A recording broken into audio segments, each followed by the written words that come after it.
morning to everyone and welcome to today's webinar. Today we will be discussing very crucial topic. The topic is so important because in India, if you see any building that you've been buying, look at the prestigious building, so-called prestigious building, high-rise building with 60 floors, 70 floor, and apartment worth 8 crores, 10 crores, 4 crores. I live in Bangalore. The minimum the apartment cost in a prime area like I live in Bandargata Road, not less than 2 crores. So the awareness on the consumer is so low. They don't even ask, how well that building has been designed. Where are the refuge area? How can I get down from the 30th floor to the assembly area? Or if I have some senior citizens in the floor, how do I evacuate them? And how do they access to the whole building, the facility? You will have the parking, you have the parking areas, you have the entertainment area. Is mobility impaired people can access to those. So today we'll be discussing all this, why this subject is so important for all. So this discussion is not just about architecture, it's about inclusivity, accessibility, and respect for every individual right to move freely and safely in their environment. Is our park, and we have a very famous two park here, Lal Bagh and Khabbam Park. Is it designed for all? Can a senior citizen just walk across this or move across these parks or public utility areas? So we have best speakers in the country and professionals who are engaged in writing standards and codes and authority, and they are the authority on the subject. So they are here with us today to explore how thoughtful design can significantly impact the lives of those with mobility impairment, making everyday tasks more manageable and allowing them to participate fully in society without barriers. We are joined by experts in architecture, accessibility, and human rights who will also share their insight, experience, and the latest advancement in inclusive design. So we encourage you to engage with us and ask questions and share your experience as we navigate this important topic together. Furthermore, our conversations will extend to a broader yet deeply connected with why lives matters most. So we will discuss why every person, regardless their physical abilities, is valuable and why inclusivity enriches our communities and humanity as a whole. So we have panelists, as I said, expert from vertical transportation, we have evacuation and mobility for mobility impaired persons. And we also invite for open discussion with panelists. So kindly post your question. There's a Q&A box down there. So you can just type your questions. So after all the speakers, we have a panel discussion also. When that is over, we will take up the question answer. So once again, thank you very much for being with us today. And I would like to invite, and my name is Dominic here. We've been hosting many webinars and most of the Saturday educative webinars. So I've been involved in a lot of society work, as you've seen here, with FSAI and Focus, and we have a National Electrical Engineers. Then last, Indian Society for Brave Arts, to recognize those people who have saved lives but lost their lives. And we have a architect Ruchira Sarin, and she will be joining soon. She is in IIT Delhi, I understand, and she'll be joining very soon for the discussion. She has 22 years of experience in design and software, a gold medalist from Malviya National Institute of Technology, Jaipur. Ruchira has been associated with more than 5 renowned architectural and IT organizations in India. She has been associated with diverse consultancy projects ranging from residential, cultural, institutional, hospitality, and commercial for India as well overseas client. She is a member of Council of Architects India. She specializes in universal design and leads the accessibility initiative by DIOC, a social enterprise. In her capacity, she has been associated with several prestigious organizations, advising them on barrier-free built environment. She's a regular visiting faculty at Sushant School of Design, Gurgaon, and has delivered lectures on universal design in several other institutions. As part of the DIOC team, she has been involved in extensive study of National Building Code and other accessibility standards to advise government body. We have very important panelist, Rama Krishnamachari, whom we know since last couple of years. She's been very supportive in driving our mission on making buildings safe for all. So Rama is a co-founder and director at DIOC. She has over 30 years of experience in disability, inclusion, and policy. With a background in economics and education, she is certified accessibility professionals and has spearheaded numerous policy changes in India. I repeat, numerous policy changes in India. Starting her career as an educator, she later joined NCP-EDP, where she led key units and contributed to significant policy shifts. Rama's research and publications have influenced disability-friendly policies nationwide. She served on various committees, including Planning Commission, Steering Committee on Labor and Employment. As a sought-after speaker and trainer, she has conducted sessions on disability topic for diverse audience. DIOC, under her leadership, collaborate with over 100 corporates across India, offering accessibility, policy training, and consultation services. That is Ramachari for you, ladies and gentlemen. We also have an international speaker today who's joined from UK. I'm sure very early in the morning, I think 4:30 in the morning, he's up and with a big smile on the screen. That is Mark Roberts. Mark has distinguished global experts in evacuation and emergency medical services, particularly in evacuation chair. With a proven track record in leading critical transportation project worldwide, he is recognized as a top authority in this field. As a consultant and CEO, Mark demonstrates exceptional leadership and project management skill and implementing effective evacuation strategy. His deep understanding on evacuation chair specifications and operation enable him to develop innovative solutions in various challenges. So he joined us from UK, and welcome Mark, and I'm sure you're going to enjoy. I would promise that your early morning will be fantastic and very fruitful to you.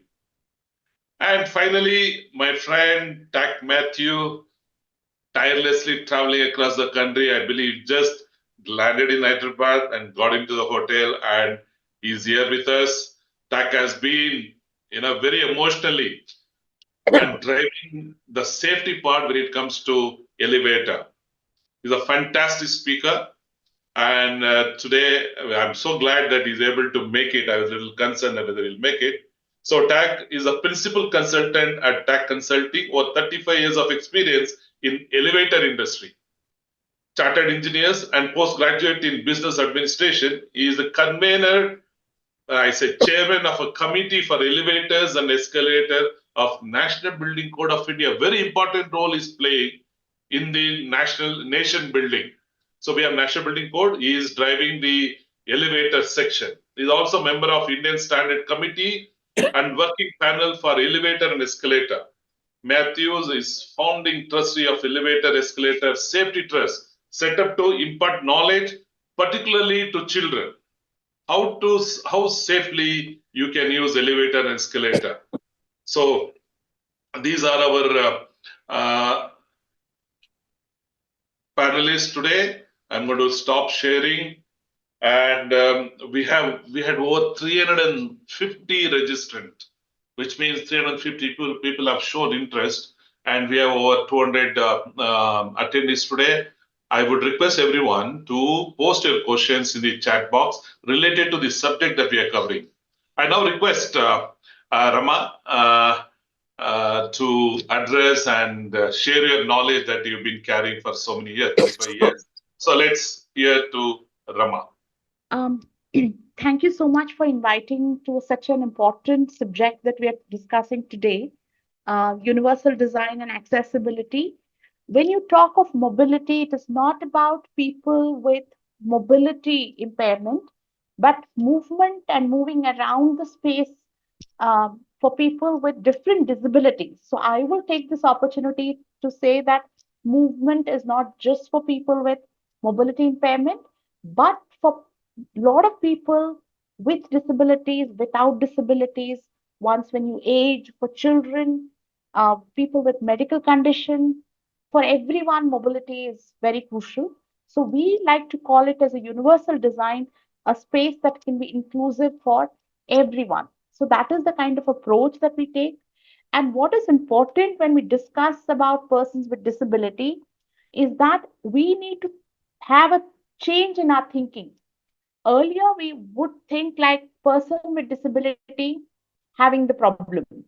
We said person has a problem, person is blind, so he or she cannot read, person cannot travel because he or she cannot walk. Talking about emergency, or person cannot evacuate from the building because they cannot use stairs. So we put the entire problem on the individual, and we assume the society to be where it is. It will not change. Those who can fit in, those who cannot remain outside. So this is our old approach. If this is an approach that we have, then what is the effort that we would do, or even the government or people? We will only do charity. So we will give some funding to an organization, or celebrate a World Disability Day by painting the walls of an organization or give grants. So that is how disability was addressed in the olden times. How has it changed? Is that today we say a person with disability is a person with equal rights. The problem actually lies with the society. We say today a person is blind not because person cannot read, not because he or she is blind. We do not have books in accessible format. A person cannot travel not because he or she uses a wheelchair. We do not have transportation which is accessible. When you put the problem in the society, the effort that you would take is to improve the society. I will take you examples talking about emergency situations. I know corporates that have said, oh, people with disabilities, okay, then we will ask them to sit on the ground floor near the exit so that they can evacuate easily, not realizing that the team may be sitting on the fifth floor or the sixth floor. So, this whole approach not to change the society was the earlier approach. Today, we say, okay, if the person has to sit on the fifth floor, how do we enable the environment so that the person is able to work equally like everybody else? So that is the approach that has changed. Today, we say a person is person with equal right, and the changes has to be done in the society so that the person can work in the society or participate in the society as anybody else. That is why when it talks about accessibility today, it is not just about buildings and environment, it's also about the products. Are we having products that are accessible? Whether it is the washing machine, whether it's the microwave, even the safety things, is the manual call points, your other safety equipments, are they accessible and usable by people with different disabilities during emergency? So these are also something that needs to undergo change. I remember these knob handles, for example, were the norm. Then people with difficulty using hands cannot use those knob doors. Now you have a D type handle or a lever type handle. So all these products and services, similarly information systems, very crucial. Uh, you know, websites, software, are they accessible for people with disabilities? Talking of emergency, is emergency information accessible for somebody who's deaf? Is the emergency route accessible for somebody who's blind? How does a person with mobility impairment evacuate and reach the place? How do they reach out to these manual call points, etc.? So there are many aspects to accessibility, and those have to be taken into account. And when it comes to disability, people think of one or two kinds of disability, but today the act itself talks about 21 here. The list is larger. People with medical conditions, uh, people who are, intellectually disabled, people who have certain psychosocial disabilities. So all these people require certain support in the environment for them to function very well. And again, sometimes when we think of a locomotor disability, we think of wheelchair. What is also important is that there's a range there. Somebody may be just limping. Somebody may have, using crutches. Somebody would be having wheelchair. Somebody may be in a stretcher. For example, talking of buildings, many of the buildings do not have a stretcher lift, for example, or for that matter, your staircase does not allow that turning space. So when it talks about accessibility, it is that range that we have to keep in mind. Again, somebody with difficulty using hands, how do they operate? How do they access the doors? How do they access several controls that may be there in the environment? So those have to be taken into account. These are some of the barriers that people face on a day-to-day basis, and see how it affects the independence and dignity of an individual. Earlier, I remember people used to ask me, you think people with disabilities would be using these facilities? Do you think how many people with disabilities come? The point is that even if there's one person with disability, of course, the population is huge. 15% of people have one disability or the other. The point, but it is, even if there's one person, his or her dignity matters. His or her safety matters. Therefore, it is not really about the question of numbers, but the dignity and the human right of an individual. That is why accessibility is so crucial. These are some of the examples that you have for accessibility. I will talk more about that as we proceed. Even when it comes to vision disability, a lot of time people assume that people with vision disability will always have an escort. No, a lot of people come to Bangalore for jobs I am quite aware of and are moving away from their family and living alone. And they are living alone, accessing various places alone. Yes, even today our environment is not accessible. Even then, people are taking the support of certain available accessibility and living their life. Of course, it can be improved drastically. Again, vision impairment is not just about somebody who just cannot see. There will be somebody who can see bigger font size, better color contrast, um, somebody who may not be seeing at all, somebody can see at the peripheral vision, somebody can have tunnel vision, somebody who may be colorblind. So again, there is a variation and the range in the vision impairment, and those also need to be taken into account. And look at the kind of difficulty people have. Can they cross the road alone? But then, yes, today you do have certain infrastructural changes, your accessible signals and accessible zebra crossing. You can make many of these places accessible for people with vision disabilities. Again, some things are being done. A lot of time, a lot of haphazard work happens, which doesn't really help. I'll come to that a bit later. I'll talk more about some of the tactile. We can see that in the metro, some of the accessible, people with vision disability can use these tactile indicators to access the metro station, and you can see it in few other public places that helps a person with vision disability to navigate the space. This is accessible signal, and these are all braille. Hearing disabled people, again, people with hearing disabilities, what kind of facilities that we have. Again, one may wonder what is to do with mobility. Of course, they will have to access buildings and spaces and interact to be able to move around. Signages, you know, people generally have seen in India, even in a gated community, you end up asking, where is this building or where is that number? Because signages are not really logical. But then if you have a disability of speaking or hearing, how do you really access spaces? How do you have the facility for interpreters, say in hospitals and stuff like that? If you have to interact with doctors, you for moving around and interacting with spaces, how accessible we are for people who are deaf. Some of these examples, even emergency, how do you really communicate that there is an emergency?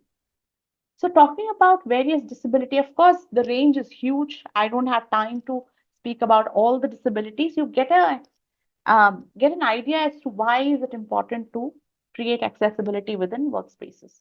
See, it is now not about the good thing to do. It's a law.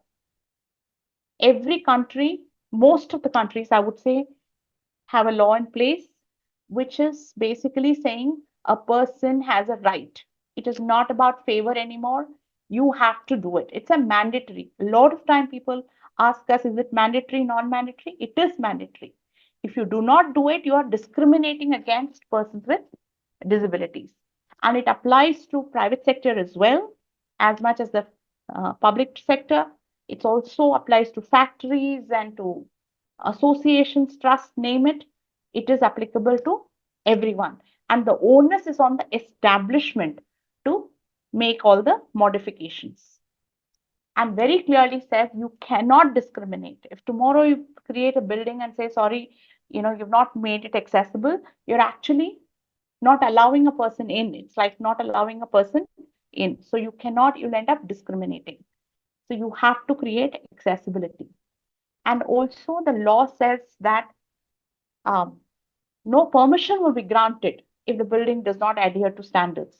It also says that no certification of completion will be provided if it doesn't adhere to standards.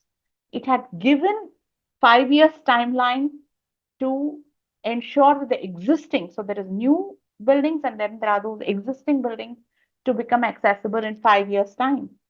Of course, a lot needs to be done to implement and enforce this law, but those who are law abiding should not wait for someone to kind of issue a notice, but take a proactive initiative now, even if you have not done it, to ensure that. And also, what we understand is that it is not really about today you have inaccessibility, tomorrow you can. It's a progressive effort to make a building completely accessible. And it is also a continuous effort to enhance accessibility, and standards are also evolving. Services, very important are the building services also needs to be accessible for people with disabilities. I mean, banking, if you go to banking, then banking services. How do you deposit a check to how do you withdraw money and how do you apply for loan? All the services, if you're talking about health, then it is not just about accessing a building, but also accessing the services, going to OPD, getting admitted in the ward, to getting those tests done, those x-rays, and all those services also needs to be accessible for people with disabilities. And today, what we have is the are the standards. So earlier, people used to assume that, okay, I let me sit on a wheelchair and see what should be the height of the control. No, it is that particular wheelchair and that particular person. And many times people have said, oh, I've sat on a wheelchair and tried it out. But that is you sitting on that particular wheelchair. Whereas if you follow standards, it takes into account thousands or even lakhs of people based on average, that they said, okay, if 1100 mm or 1200 mm is the reach range, then you go with that. If 900 mm is the door width, you go with that. Don't say I sat on a wheelchair and I could go. No, that is that particular wheelchair. So therefore, standards have to be respected because it's based on a lot of research, and we have to follow the standards rather than questioning it. That's the basic minimum. You can do over and above, but minimum is that you have to follow standards. Every mm matters. So you do have several standards today. Harmonized guidelines, which is by Ministry of Urban Development. There was 2016. It's been updated to 2021. National Building Code of 2016, uh, Part 3, Annexure B, is got very detailed, not just Part B, Part 3, Annexure B. Accessibility standards are also in various other chapters. So therefore, in the plumbing chapter, you'll find accessibility of toilet, including accessibility of swimming pool. So what we had done, the contribution that we had made earlier, 2005, NBC only had, accessibility in the annexure. That was only looked at when they were building special schools or rehab centers. We said no. Accessibility, again, universal design needs to be followed. If there's a chapter on plumbing, we want it there. If there's a chapter on lift, we want accessibility there. If there is a chapter on landscape, we want it there. So what we had done is that we had given a lot of suggestions, specific suggestions on what should be included in each of these chapters, and 80% of our recommendations have seen in the National Building Code. It's a very comprehensive code for accessibility that one can follow. There is also an ISO code. 21542 is on accessibility. Uh, Definitely, that's a very, very comprehensive. And National Building Code has borrowed a lot from ISO. And then there is also software. I talked about websites and software. You have WCAG standards for ensuring. Now, technology is coming a lot in the built environment as well. A lot of visitor management happens technologically. Um, if you go to a cafeteria, then you're booking using an app. So a lot of technology is also coming into the built environment and the services. Even those have to be accessible for people with disability. They are not accessible by default. You have to consciously make them accessible for people with disabilities. So National Building Code, earlier thinking was that, oh, sorry. So earlier thinking was that, okay, we can train all the architects and then they will become, we'll start having accessible buildings. But what we understood lately is that it's a specialization. Universal design and accessibility is a specialization. What I have understood is that architects are largely jack of all trades. They should know about everything, including accessibility, but they depend on lift consultant, they depend on MEP consultant, they depend on, acoustic consultant. There are so many, about 23 specialists. And National Building Code Part 0 has included accessibility and universal design consultant. So any project actually should have accessibility and universal design specialist from the concept stage. That is when you can achieve 100% or more accessibility. Because when we come into the last stage and we do the audit and we say, oh my God, these things have to be done, it becomes very difficult at that stage. Let's jump in. Okay, so having said that it is important to have accessibility for people with disability, having said that the society needs to change to create accessibility because it's the right of an individual to be part of the society, and also talking about it's not just a good thing to do, but a mandatory aspect which is given in the law today, then talking about standards, how do we enable accessibility? So I am, Diok is a accessibility consultant. So what we do is that we first step to make any building accessible is to do an access audit. It's like a diagnosis. What is there? What are the good things maybe, and what are the gaps that are there? We also do design appraisal for a building which has not been constructed, which is at the design stage.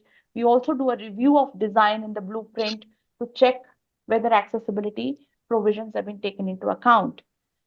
So what we do is access audit is basically we get a lot of information about the building and then we do a survey, basically looking at every building, seeing how do people enter the building, approach to the building, to parking spaces, to your vertical circulation, to your workspaces, to your all the services, sanitary facilities and cafeteria, emergency exits, emergency aspects, all the emergency aspects. We look at the building and then we prepare a report. We prepare a report very clearly saying what is accessibility has been taken into account, what are our observations, and also we differentiate the recommendation. This is what is mandatory to do and what is best practices. We are not suggesting our suggestion from what our experiences, but those are based on standards, and we also quote the standards. This is the first step to creating accessibility, is to do an audit report which clearly says what are the different things to do, and also talks about compliant, non-compliant. And then, of course, comes the implementation. Once we have the report and saying, okay, These are the mandatory items that we need to really address. Then how do we ensure its implementation? Then detailed bills of quantities, designing is done. If the ramp has to be built, then this is the drawing for the ramp. This is the material that needs to be used, etc., etc. And then the cost estimation that happens.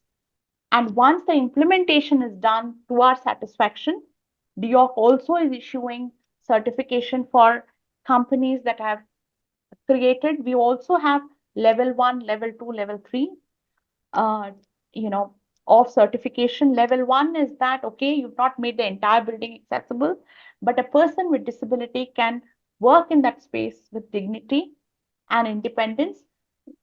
We then give it level 1. Level 2 is basically it adheres to all the standards. Level 3 is where it goes beyond standards and adopts best practices.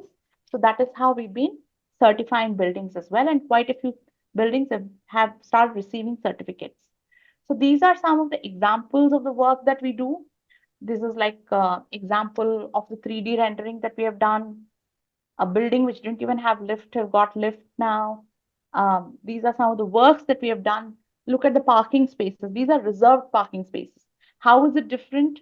See, you have these transfer bay in between so that a person in a car can get down on a wheelchair. Otherwise, two cars are standing next to each other. You don't have a transfer bay. And you have signage, reserved parking close to the lift lobby or building entry. Some of these are very crucial for people with disabilities. Drop off, where is the drop off is going to be? The drop off has been marked with tactile indicators and reach.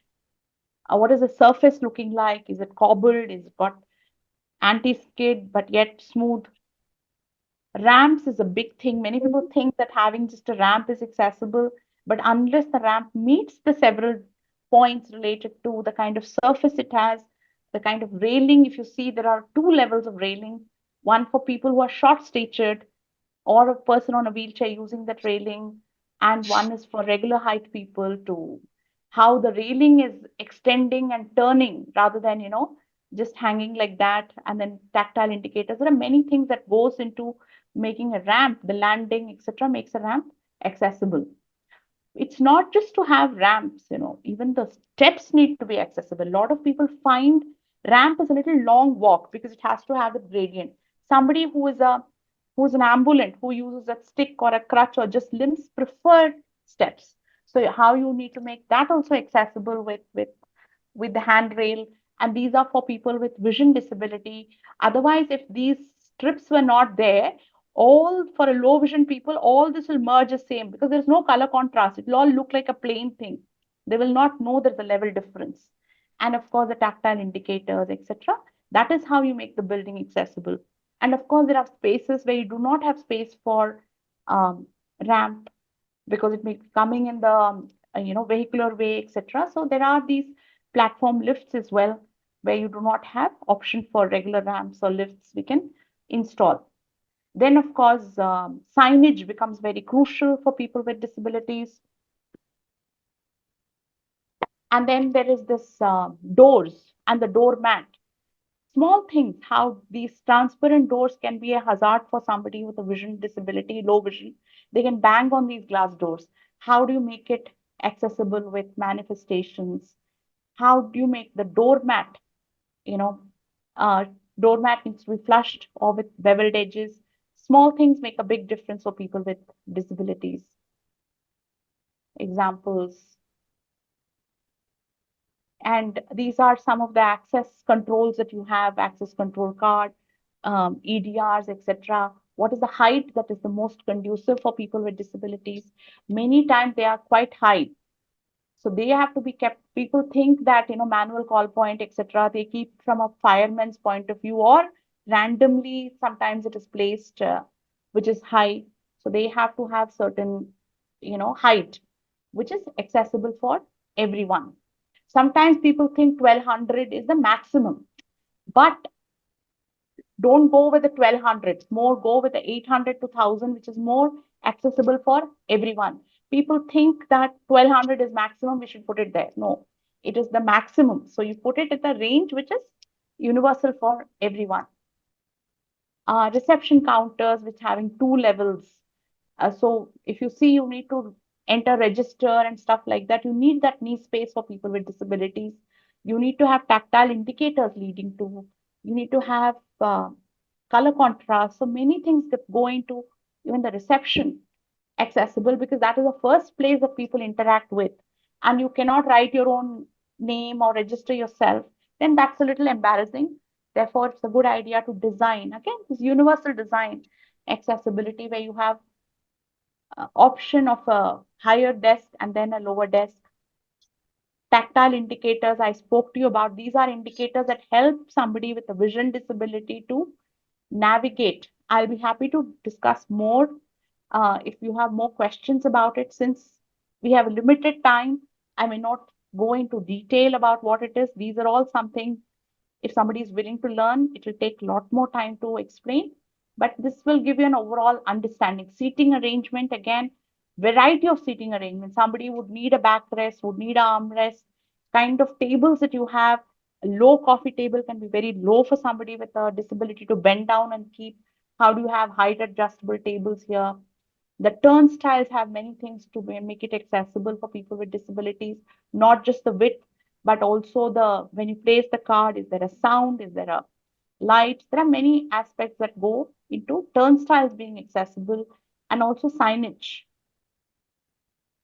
Staircase I spoke to you about. These are braille signages on the staircase, two-level handrails, anti-skid nosing, tactile indicators, lifts. I'm sure we have a lift consultant here who will talk about it. Lifts are a big thing for people with disabilities. They make things accessible. But having said that, control panels sometimes are very high. They're not reachable. Um, because the lift is so crowded that a wheelchair user may not be able to turn around. So you need to have a reflective surface at the back so that you know when the door is opening or there is a person behind. Then there is voice announcement for people with disabilities. Emergency, very crucial is emergency communication. You have a bell. Many people even doesn't they don't know that there is a bell to access. But then if you're a deaf person, how do you communicate? When you need support. So many of those things make it accessible for people. I have yet to see a lift which really meets all the standards in India. Toilet is another big thing for people with disabilities. How do you make the toilet accessible? Many people think just having a wider door is accessible. No, you need to have wider door. You have to go around, turn around in the wheelchair, be able to access the WC, wash basin, and then the accessories. Sometimes the toilets of people with disabilities are either locked or not maintained, or basically it doesn't have any accessories. So it's very crucial that there are some 20 points that makes the toilet accessible, with grab bars and the placement of the flush to uh, to all the accessories. All these have to be taken into account. Even the emergency related pull cord alarm to visual strobes, many things go into accessibility. Urinals as well, urinals and the single sex toilet, male female toilet, those also have to have lower urinals for short statured people, grab bars. All these things make it accessible for people with disabilities. These are talking about a cafeteria becoming accessible for people with disabilities. So I think I'm running out of time now, so I will quickly uh, Yeah, no, go ahead. okay. Not in hurry. I think a lot of feedback we are getting very useful. They are not heard about this. They don't know the standard. You can continue another 5-10 minutes. No. Okay, great. So this are all then I got cafeteria again, bar. Now people go out to, have a drink, for example. These are all assuming everybody stands in a bar or a high stool is provided. You can also have a lower, it's actually universal design. People would prefer sitting in a lower chair, which is more accessible for people with disabilities.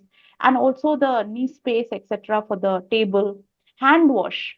Many times hand washes are not accessible because wheelchair will not be able to get in here. So you need this cutout for a wheelchair to go in and access the tap for people with disabilities. Mirror has to be lowered. Soap has to be placed correctly. These are meeting rooms. Meeting rooms having the socket at the corner rather than at the back. How do you access stationaries? All these make, see, for example, in a place like, I know a lot of people now with disabilities are working in workspaces, and they say that for everything, if I have to ask my colleague, people will say, companies would say, oh, no, no, no, we have a very friendly colleagues, they will help each other. It doesn't happen like that. The person is very hesitant seeking help. If I have to take help for every time I have a coffee, so therefore, or I need to use the stationery, for instance. So it's very important that we take into account all these small, small things. Even putting plugging a computer charger, if it's at the back, it becomes very inaccessible. Again, signage. Signage I talked about. Again, signages have to have accessibility with braille, with raised letters for people to know. You may call, okay, come to room number 21 or whatever. How do I know it is room number 21? And where is the placement of the signage? Many times signage are placed on the wall, on the door. If it's a braille signage, if you place it on the door, somebody will open the door and you will kind of, that's accidental. So you need to have it in the fixed frame next to the door handle in a consistent height. You cannot have it high in one, low in one. So that is how a person with vision disability, when they come and reach the door handle, they will know exactly if I touch here at 1400 mm, I'll find a signage which is in braille. So many of these have to be incorporate. Consistency is the key for navigation. These are meeting rooms. Many times you've seen these training rooms have this right-handed training, assuming that there will be no left-handed people. So you need to have one right hand. I mean, of course, have majority right-handed, but have a few left-handed as well. Whiteboard sometimes are so high. Having a full height board has its advantage. This is a pantry table. Again, if you see two levels, we have done it at several places where we are now having two-level pantry tables for accessibility. Medical beds. It's a big thing, medical beds. Medical beds are generally very high. You will remember that you will have to climb on two steps to access the medical bed or X-ray. They've all been designed keeping doctors in mind. Very crucial. They may otherwise have a backache. But you are getting now these height adjustable ones. But what we realize, some of these height adjustable ones, they do not go low. They only can move, up, or you can change the levels here. But what is important is that now, after a lot of advocacy now, some of the medical beds are coming which are at lower level of 450 mm, so that the person on a wheelchair can transfer to the medical bed. Otherwise, you would have to have two, three people helping the person get onto the medical bed, which again is not dignified. And of course, it caters to doctors who can actually raise the height of the bed for their convenience. Sinks being accessible with the knee space, etc., is something that is very crucial for people with disabilities. Vision panel. Again, most of the vision panel would be high. Again, keeping the average standing person's height. But now, even fire doors. So if there's a vision panel, there's a reason why there's a vision panel, that there is some emergency or you can see what is happening outside before you go. If the vision panel is not long enough, then how does a child see through that, or a wheelchair user, or now dwarfism is also an accessibility. Many times, they say, no, no, no, there's a fire door, etc., etc. But then if you're only catering to the safety of average heighted individual, then you're missing out on catering to children or short statured people, the same access like you're providing to average heighted. So some of these mindsets has to change. Emergency plans, evacuation plans have to also have accessibility for people with disabilities. Signage, I spoke to you, is a very, very crucial aspect. Many times, if there are no signages, you don't even know that facility exists. Therefore, you need to have signages, again, in good color contrast, visible signages. Sometimes people think that signages are eyesore or something like that. They'll put it so high or so small that people cannot really see. Need to have bold, color, good contrast signages, very crucial for people with navigation. A lot of time I sometimes wonder aesthetic.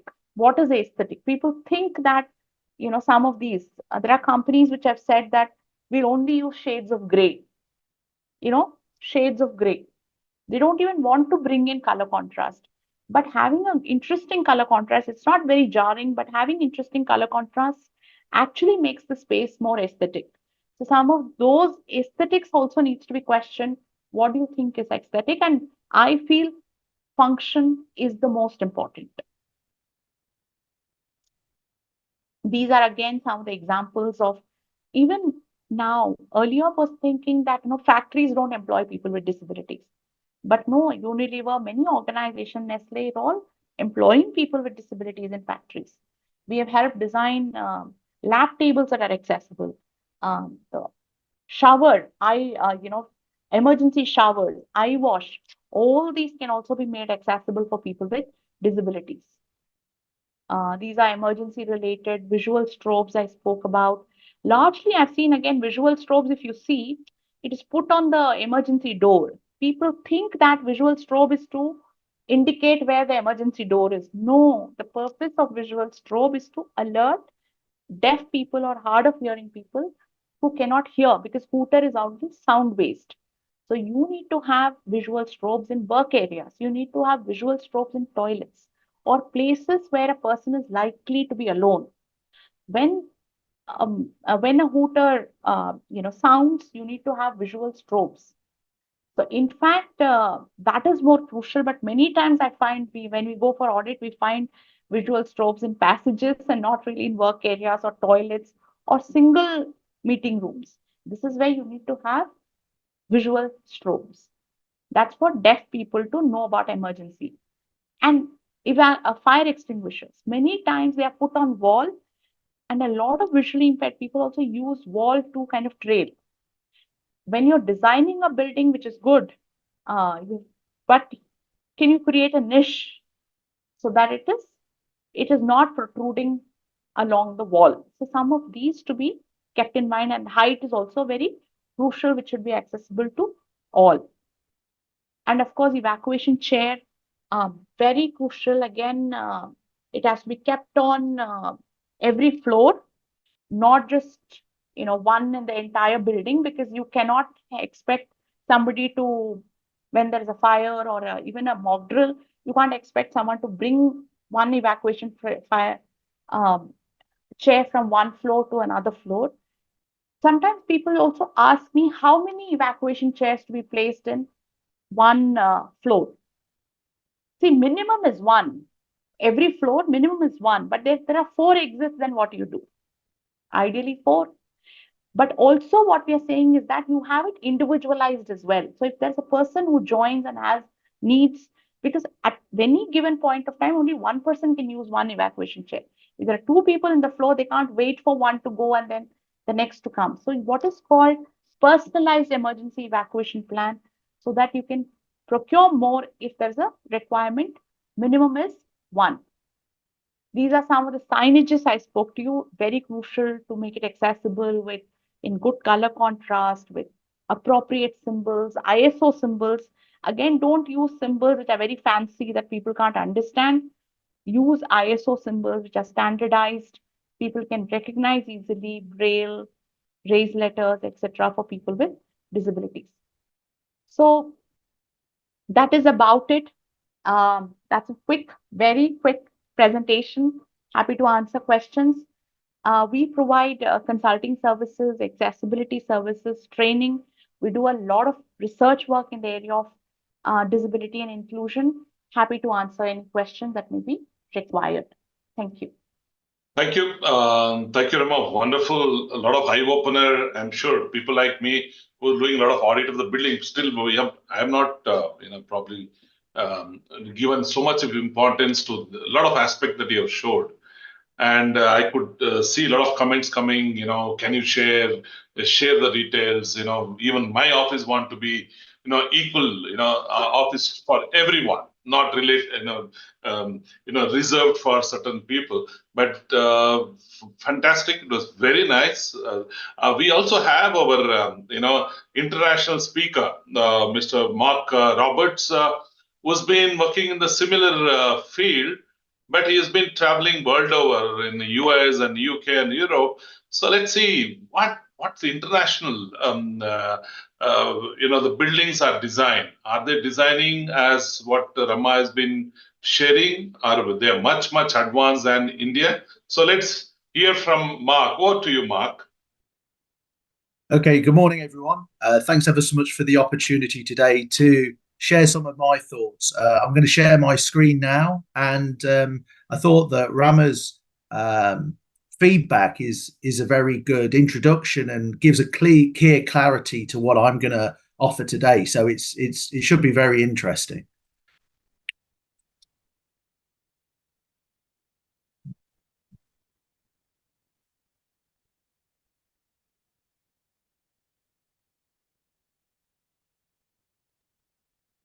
You can make a full screen and yeah. Everyone should be able to see that, I would hope. Yeah, we can see both the slides. Yeah, now you go ahead, Mark. Excellent. So, like I say, good morning, everyone. My name is Mark Roberts. So we talk about access, which is a very critical point. But actually, what we've found internationally is that initially a country or an organization focuses on getting people into the building, but equally, it's just as important to get people out of the building. So you can see on the screen, there's examples of what happens in a typical evacuation. But all of these people are able-bodied. You can see they're all standing.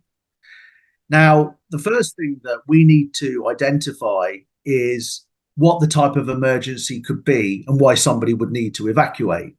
And the key thing that I would say is that everyone tends to build their evacuation plans or their access for a building around fire. The world is changing, and it's not just about smoke and fire. There's a number of different things, whether it could be something that's a natural disaster, an earthquake or a flood, or it could be something, unfortunately, like a terrorist attack, which actually has a massive view on evacuation. It's not just about false fire alarms or fires. One of the key trends that I would also emphasize that is coming across is that India is no different to the rest of the world. The world is becoming more dangerous. There's more conflict, which means there's more need to have the right plan. India has the largest population in the world, and people are getting older, they're living longer, which means that the structures can't cope with the amount of people in general that needs to be taken place and to be evacuated. So these buildings are becoming vertical cities and skyscrapers, and everyone's building up. So this is only creating more stress and strain on a building, whether you're able-bodied or not. However, if you're a wheelchair user, when you're trying to evacuate, you get this view, and you don't have the same position as everyone else, as Rima said. In an emergency, you can't use an elevator. The reason why that is because the emergency crews in general need to use that to access the building, to address the building. So you need to use the staircase. So one of the things that was mentioned earlier is people with disabilities. So on average throughout the world, and I think actually India is a little bit higher, the average population that is registered as disabled is 18.5%. But more importantly, there's something called invisible disabilities, which is where somebody has a medical condition where they couldn't evacuate a building in an emergency. And it's also estimated that another 10% with this type of medical condition is in the populace today, which means that as a minimum, there's 25%, 1 in 4 people that have that are a person of reduced mobility that in an emergency, they couldn't evacuate independently. So this is a huge, huge problem. And these statistics are global. So there's no difference in one country to another. And there's actually been a recent study that actually said that 53.5% of a population might not be able to evacuate independently. So that could be 1 in 2. So the invisible disabilities are just as important as somebody who is classified as mobility impaired, who's a wheelchair user from that point of view. And that's why we need to make sure that we focus on egress, getting people out of the building, just as much as access. Now, one of the things that I would also like to say, and just reiterate, I'm not going to talk about specific standards, but what I would say is internationally, there's this general concept of the responsible person. So this is a particularly scared individual that is thinking, how do I put a provision in place to evacuate my building? It is not the emergency services role worldwide to rescue people. It is the emergency services personnel to focus on putting the fire out. Yes, they will rescue in an emergency, but essentially that's an exception. It's actually the building occupier, the person of responsibility, to put the provision to get that out. Now, believe it or not, we talked about various different standards, but the other thing that I would say is that there is actually a UN Convention for Disability. It's like the Disability Discrimination Acts that was talked before, and it's mandated in over 200 countries that you have to put disabled people first. It is law. And it's ultimately our responsibility, the people that are running the buildings, the CEOs, the health and safety managers, to actually evacuate and put that into place. And if we put that into perspective, globally, people around the world are making a difference to get people out. So, for example, within Canada, they've made a national federal obligation that the entire country will be barrier-free before 2030. That's making sure that people get in, but it's also making sure that they get out. Because, like I said before, in an emergency, you can't use an elevator, so you've got to use the stairs. This is just one example that we're seeing globally of the repercussions in regards to not being able to evacuate a building. So this isn't just a focus of the US, but this is an example that I wanted to give you. This is New Rochelle School District that's in the US, and this is a girl that went to school. And what happened is there was a false alarm, and they did an evacuation of the building and left her there. What she was obviously a wheelchair user. She went home and told her father, and her father weren't lawyers, they were just normal people, and they sued the school district of New Rochelle for over $26 million because of a false alarm, because that organization hadn't put in the provision to evacuate somebody as well as get them into the building. It's not just about access, it's about egress as well. And I could give you hundreds of examples worldwide where this is happening on a daily basis. It is a provision. You do need to put something in place, and there is a consequence.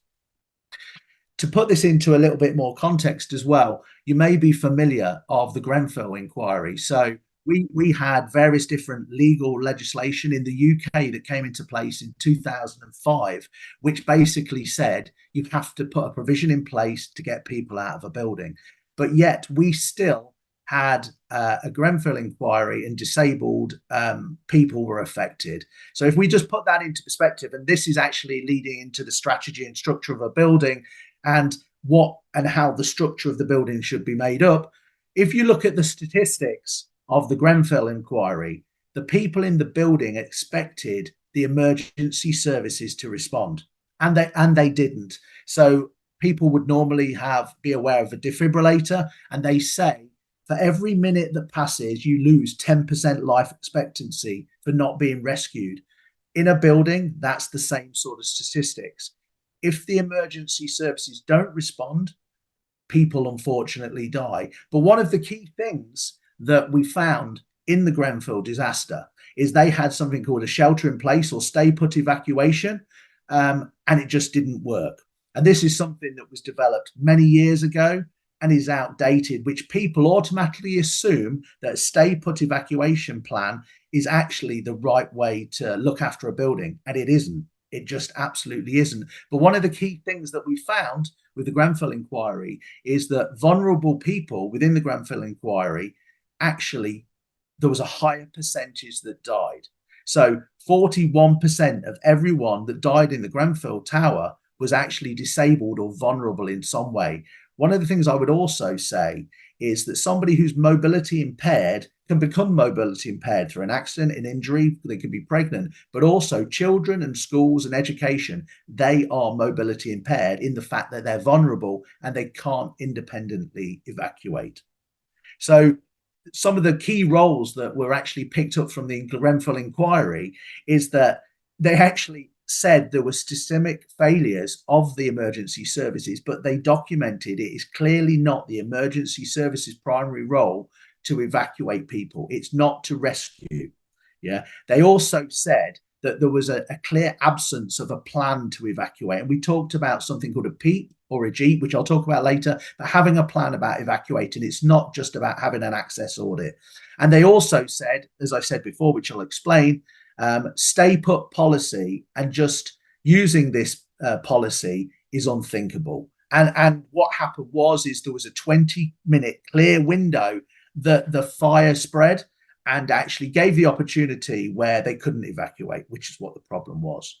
So what we need to do is we need to protect vulnerable people. That's not just somebody who's a wheelchair user. It's somebody, it could be children, but they might not be registered as disabled, but it could be somebody who can't evacuate individually. So our job as human beings, but also from a legal point of view, is we need to protect those vulnerable people. And one of the things that I would say is if you look at this illustration on the screen, equality isn't always equity. So if you look at it in a different way, and if you look at this particular picture, obviously what we're looking for is equity and fairness, that people can achieve the same opportunity, a bit like Rayma gave earlier on. Whereas if you're somebody who's a little bit shorter or as a child, you can't see what's going if there isn't a vision panel there. So that's, I think, a very important thing. So we're looking, is this true equality? So now just looking about structures of buildings, which I think are very important. So a lot of people have these misnomers, which I want to share with you very quickly. So a lot of people, when they have a building, they'll say, our strategy is we'll have a stay put, defend in place evacuation strategy. And this was adopted actually 73 years ago in the UK. And so the idea in the way that the building is designed is that you have compartmentalized parts of the building with fire protected stairwells. So the idea is if there's an emergency, then essentially the fire protected stairwell will actually look after you, and therefore you just stay where you are and everything will be fine and you get rescued. This is exactly what happened in Grenfell, and people need to have a clear, concise evacuation strategy rather than having a stay put strategy. This is now unthinkable, but literally tens of millions of companies and organizations and buildings still have this strategy. However, it's now been mandated and being policed that this isn't effective. So you don't want to be treated like a mushroom and kept in the dark. The other misnomer that I want to find and I want to speak to you about is when you talk about building structure and building design, which we talked about a little bit earlier, there's something called an area of refuge. And the idea is if somebody is mobility impaired, you put them in the area of refuge and then you evacuate. However, that isn't what an area of refuge is designed for. So by law, you have to evacuate everyone to the ultimate point of safety. That's as well as people that are disabled.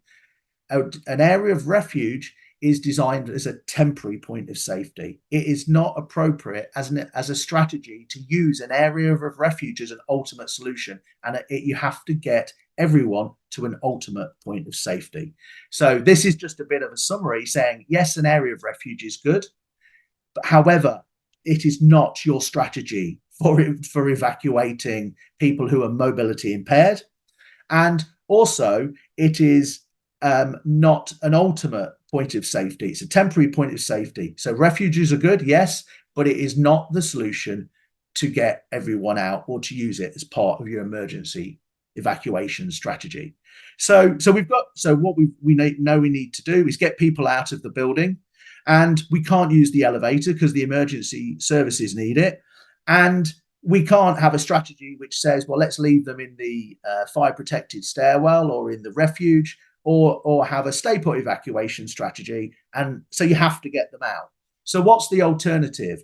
Essentially, you need to carry them out. And we actually completed a study 2 weeks ago, which I'll share with you in a couple of weeks, where we recorded 2 people taking a wheelchair user out of the building like this, or using an evac chair, an evacuation chair. And it proved that it was over 4 times quicker to take it out using an evacuation chair.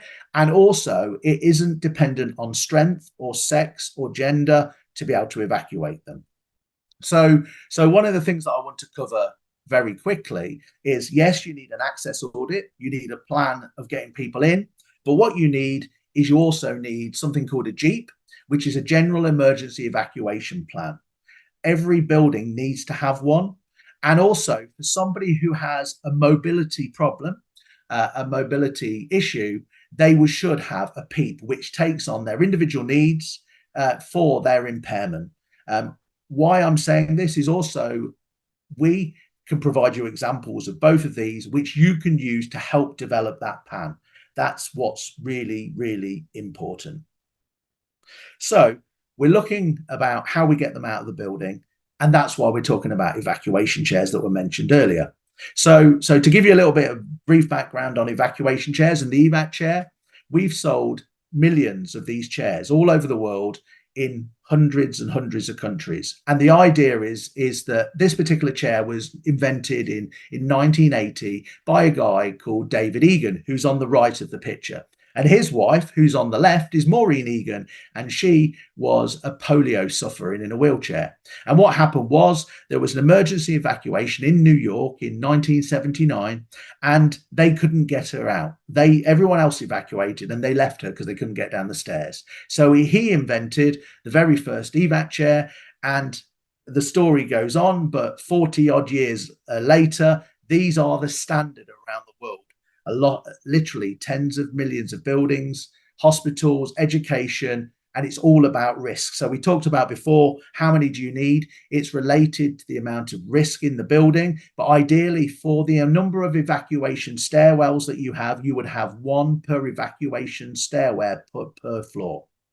So to give you an indication, and actually to take this to the building structure that we're talking about, it was used in 9/11. It's actually stored in the 9/11 memorial. So if you ever go to New York, you can actually see this. This is a true lifesaver. The guy in the middle is somebody called John Abruzzo. He was saved from the 68th floor using an evacuation chair, using an evac chair. And that's one of the key things that you will see. And so it's a real lifesaver. Now, one of the things that I wanted to share in building design is also very important. So what was fantastic is obviously we had these evacuation chairs in the Twin Towers, although I must stress it's not just for big buildings, it's for any building with an elevator and with stairs. But what they found, unfortunately, is above the 68th floor, when the Twin Towers got struck by the planes, they actually designed the building where the elevator shaft, there was 1 elevator shaft level within the building. So what that meant is when the plane struck the building, unfortunately, everyone above where the plane hit the building, unfortunately, wasn't going to survive, because they designed the building with 1 elevator shaft. So what they've now got with the Freedom Tower is they've got 4 elevator shafts in 4 different corners of the building. So if unfortunately they do ever have a catastrophe in the future, they have the ability to evacuate that building. So building design is very important, as well as things like refuges, but you also need your equipment, which is what the evac chair is. So what are these products very quickly? Evacuation chairs enable somebody who has mobility impairment or becomes mobility impaired to evacuate the building in emergency. You saw the person being taken down with evacuating via a wheelchair, and you noticed there was no room in the building. This enables somebody who's a female, for example, who could be 100 pounds or 60 kilos, to take somebody up to 250 kilos down the stairs as a single person operation. So essentially they can be used to take people upstairs as well as downstairs, and they're used when the elevator is out of use. What I want to do now is I want to share a short video that gives an overview and the history of the evac. Mark, can we play the video after probably absolutely, we that's have our absolutely panel? no problem. So we will we will play this video maybe after Q&A questions, and we have Absolutely. another panel. So I'll invite you to play this video a little later. So Okay. thank you so much. I like that equality and equity slide that we have showed. It's very powerful message that you're trying to convey. And EVAC is again, it saved many lives across the country, and I'm passionately promoting in India through my friends like Rama, who's been very clearly specifying the EVAC chair, because in India, the building structures are not designed for the mobility impaired people and also for any normal people. So it's a long way in India to educate people to how to evacuate senior citizens or mobility or disability people. So it's a long subject that we'd like to speak. We also have our speaker. Let me unpin you. Tak, are you there? Can we have you on the screen? Yes. I'm very much here. Can you hear me? Tak has been, he's a missionary when it comes to elevator safety.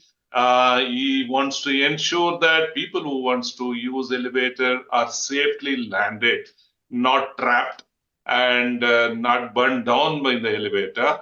And if you have seen Rama's slide, how the new standard talks about the elevator for disability people. And I think I'm sure Tak would have seen in Rama's slides how the panel has been designed. Now over to you before we go into the question answer panel discussion with few questions.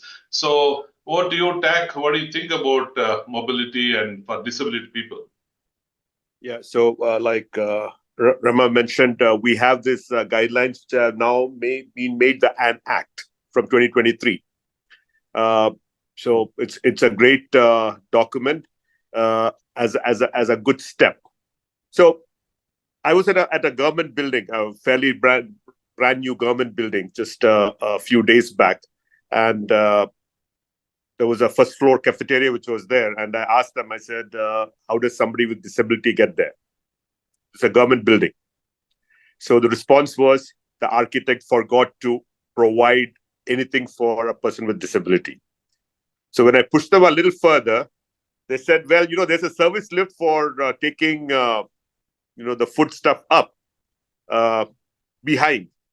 So I said, okay, fine. How do we get to that place? You can just visualize what was involved. So we do have an issue that, there's something good on paper and what actually ends up happening is different. Rama also mentioned that, elevators for people with special needs and disabilities, the practical or the reality is that when you have a requirement of elevators for regular use, like for instance, the National Building Code says for a commercial building, the minimum handling capacity should be 10%. We have numerous buildings which are being constructed with 5% handling capacity. So forget about somebody who needs extra service. Even for the basic, it is not being provided. So we have a huge gap that needs to be filled up in terms of people's approach to buildings. I mean, she made a very important thing about aesthetics vis-a-vis functionality, and I must add, it is aesthetics and economics vis-a-vis functionality. Is something which is good aesthetically, something which is economical, that takes priority over anything else. So forget about people who have special needs to get up into the building, or even 1 floor or 5 floors or 10 floors, 15 floors. Even a regular person with everything often is required to use the staircase or wait for long periods. So that's where we actually are sort of stuck.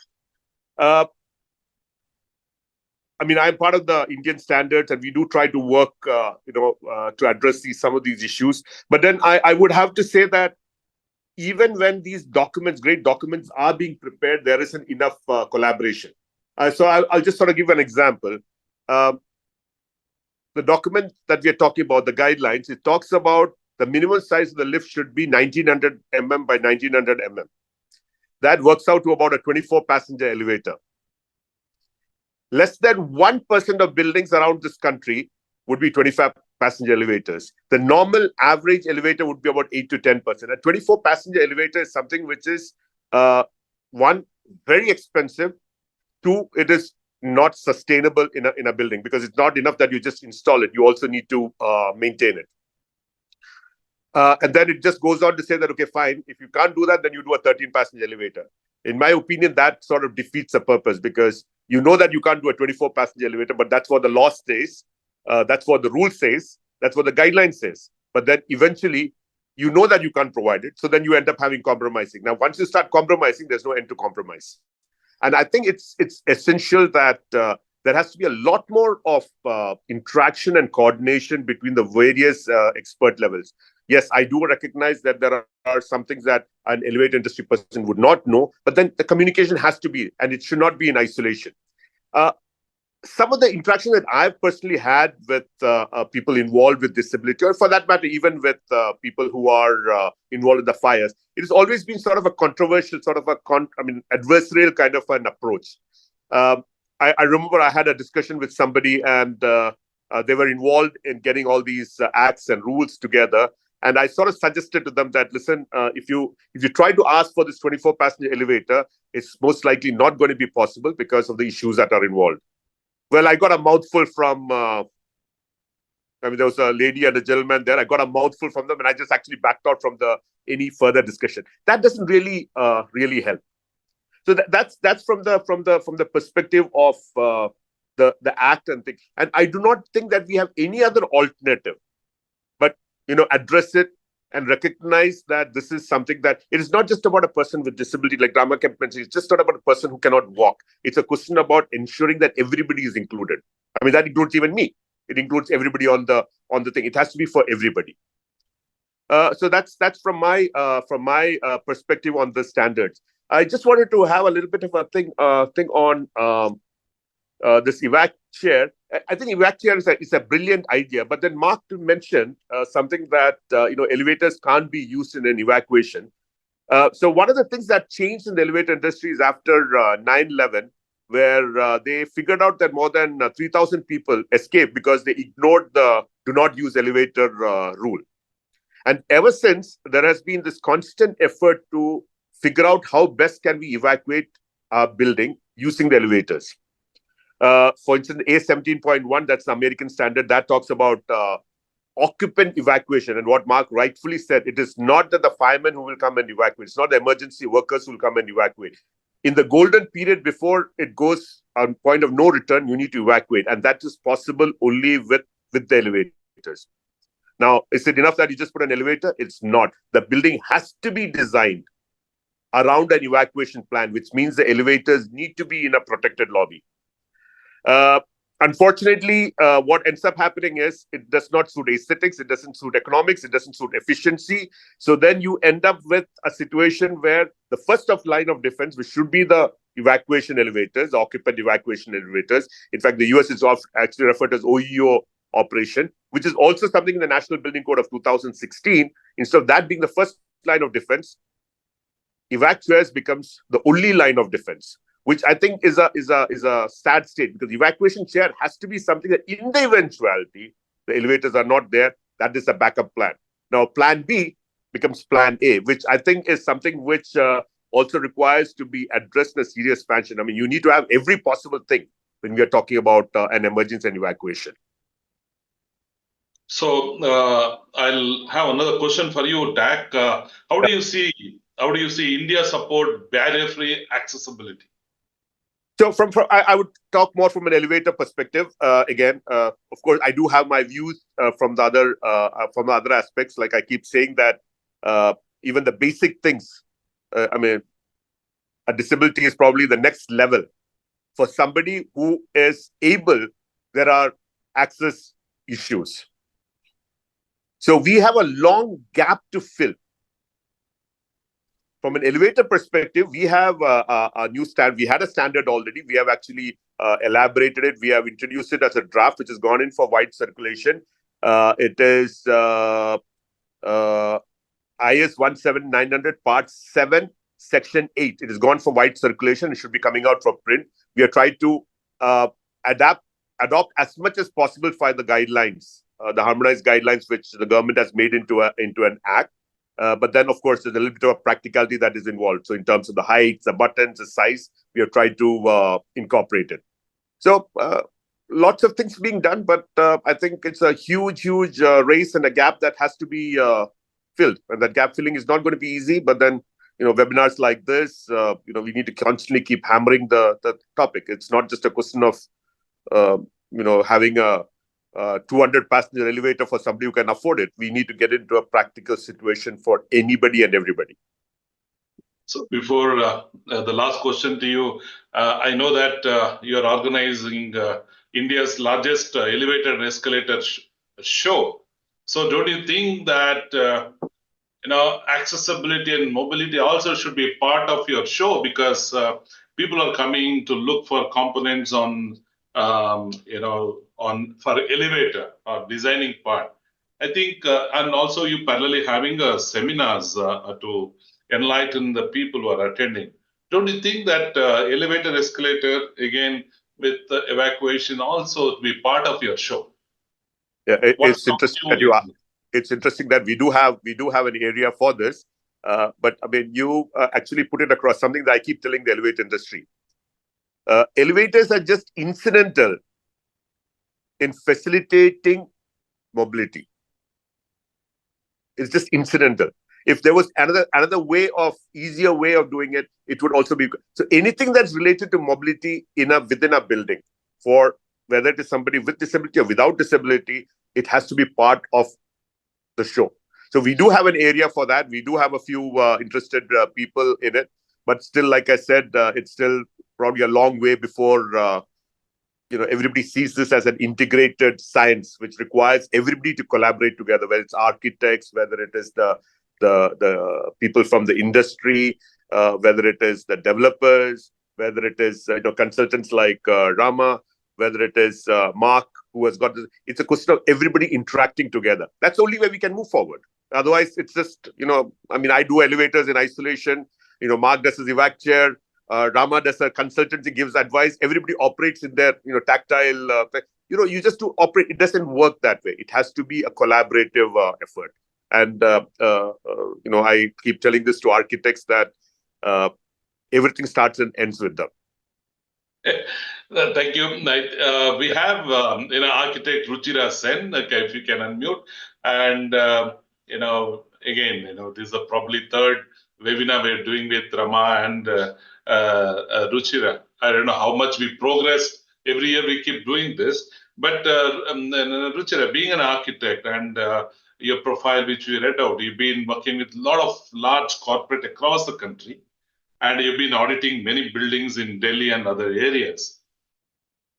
Where do you think India is progressing? Is this the occupants? It could be a corporate companies who's occupying, or the hotels. Are they really listening to you? Or once you finish the audit, when you give a report, are they implementing it? What do you think as an architect? Is our building is safe for all? So, word from you, Ruchira. Thank you so much, Dominic, and apologies for joining late. I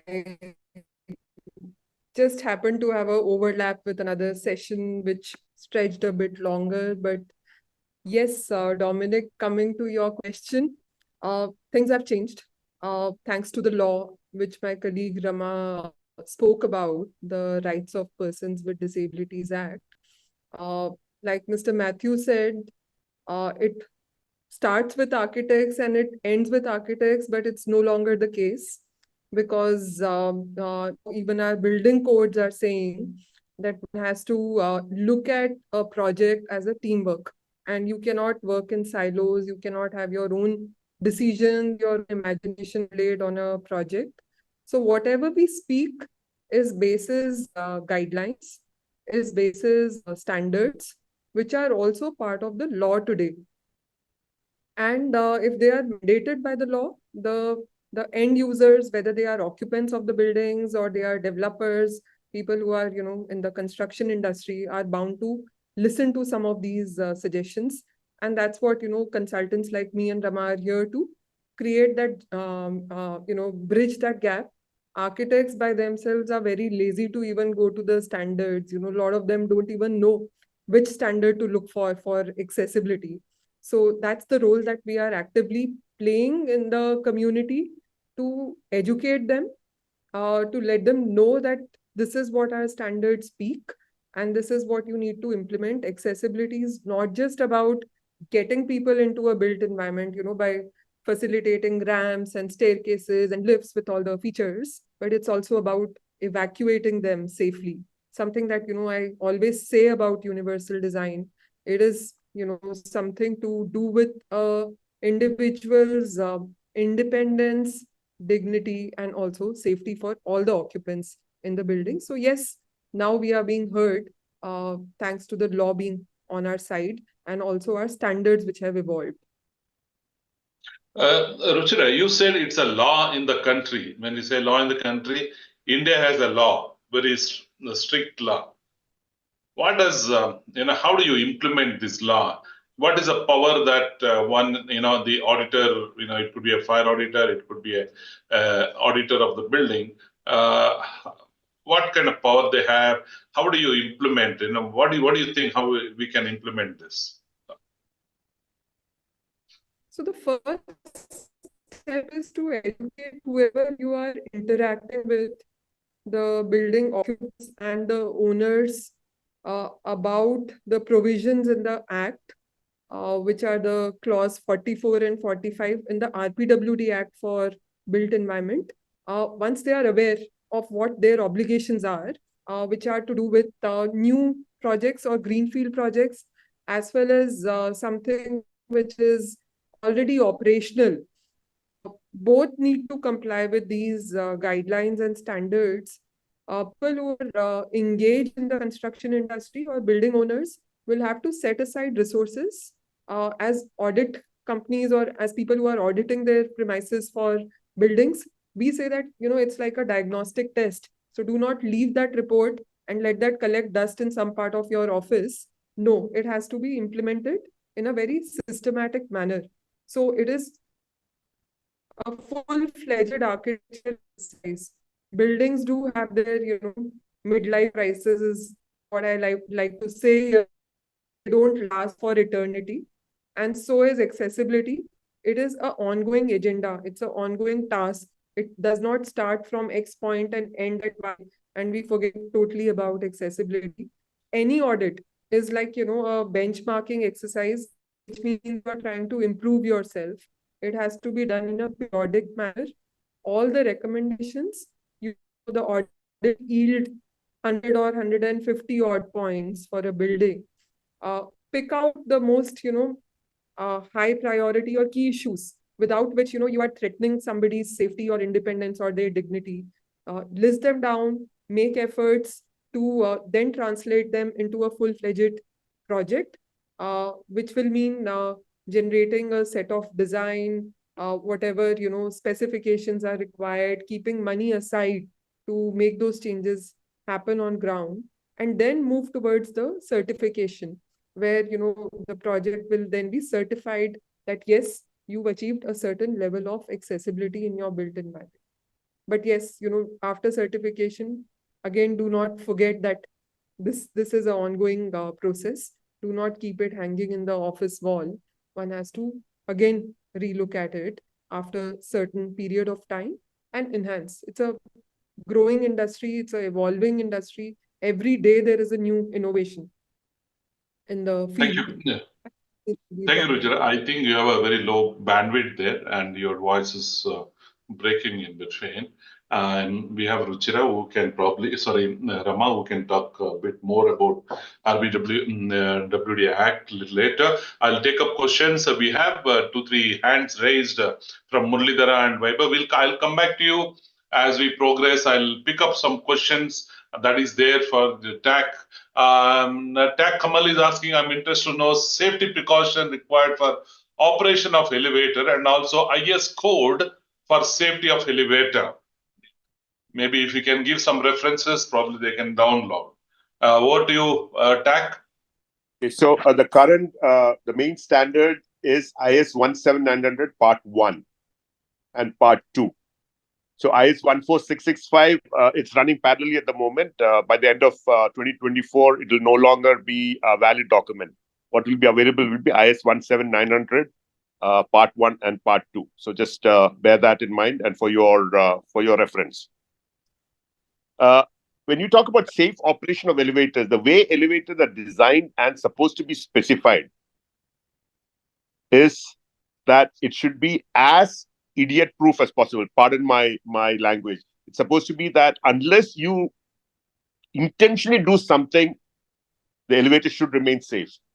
Well, that's what the intent is. That is what is there in terms of standards. That's everything is that. But in reality, unfortunately, that's not what happens.